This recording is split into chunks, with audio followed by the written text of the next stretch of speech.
തൃക്കാക്കരയിൽ നിന്നാണ് മയക്കുമരുന്ന് വിൽപ്പനയെക്കുറിച്ച് പൊതുപ്രവർത്തകരോട് പറഞ്ഞ ഓട്ടോ ഡ്രൈവർക്ക് മർദ്ദനമേറ്റു. തൃക്കാക്കര സ്വദേശി VK രഘുവിനാണ് മർദ്ദനമേറ്റത്. ഇതിൽ രണ്ടുപേർക്കെതിരെ കേസെടുത്തിട്ടുണ്ട്. രണ്ടുപേർക്കെതിരെ കേസെടുത്തിട്ടുണ്ട്. വിഷ്ണു സുരേഷ് ഏറ്റവരെന്തിനാ പിടിക്കുന്നത്? ഒരു ആശുപത്രിയില്ല. അല്ല, മർദ്ദനം ഏൽപ്പിക്കുന്ന ആൾക്കാരെ പിടിക്കണം. മതൽ നല്ല കനത്ത ശിക്ഷ അവർ കൊടുക്കണം. കാരണം ആളുകൾ ചില സത്യങ്ങൾ വിളിച്ചു പറയും. വിഷ്ണു ഉണ്ട് വിവരങ്ങളുമായി.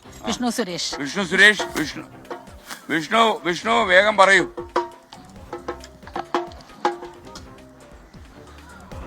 Good morning. ഈ തൃക്കാക്കര വികാസവാണി ഓട്ടോ ജംഗ്ഷനിൽ ഓട്ടോ ഓടിക്കുന്ന രഘുവാണ് പരാതിക്കാരൻ. ഈ 3 യുവാക്കൾക്കെതിരെ അവർ ലഹരി വിൽപ്പന നടത്തുന്നുണ്ട് എന്ന് ചൂണ്ടിക്കാട്ടി ഈ പൊതുപ്രവർത്തകരോടും നാട്ടുകാരോടും രഘു ചില വിവരങ്ങളൊക്കെ വെളിപ്പെടുത്തിയിരുന്നു. ഇതിൽ വൈരാഗ്യമുത്താണ് 20-ാം തീയതി രാത്രി ഓട്ടോ സ്റ്റാൻഡിലേക്ക് എത്തി ഈ 3-അംഗ സംഘം രഘുവിനെ മർദ്ദിച്ചത്. ഇതിൽ സുമൈ, ഏലിയാസ്, നിതിൻ ഈ 3 പേർക്കെതിരെ നിലവിൽ തൃക്കാക്കര പോലീസ് കേസെടുത്തിട്ടുണ്ട്.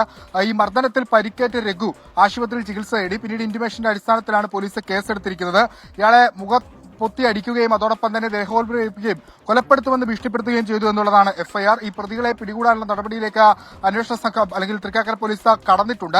ഏറ്റവും പ്രധാനപ്പെട്ടത് ഈ ലഹരിക്കെതിരെ ഇത്തരത്തിൽ ശബ്ദമുയർത്തുന്ന ആൾക്കാർക്ക് നിരന്തരം അക്രമം ഉണ്ടായ സംഭവങ്ങൾ നിരന്തരം റിപ്പോർട്ട് ചെയ്യപ്പെടുന്നുണ്ട്. അതൊരു ആശങ്കപ്പെടുത്തുന്ന സാഹചര്യമാണ്. എന്നാൽ പോലും ഇത്തരക്കാരെ പുറത്തു കൊണ്ടുവരേണ്ട ഒരു ആവശ്യകതയാണ്. അതുകൊണ്ട് ഈ ധൈര്യപൂർവ്വം പോലീസൊക്കെ കൂടെയുണ്ട്. ആ ഒരു പശ്ചാത്തലത്തിൽ ഇത്തരക്കാരെ കുറിച്ചുള്ള വിവരങ്ങൾ ലഭിക്കുന്നവർ ധൈര്യത്തോടെ തന്നെ പോലീസിലെ വിവരം അറിയിക്കേണ്ടതാണ് എന്നാണ് ഈ സംഭവം ചൂണ്ടിക്കാണിക്കുന്നത്.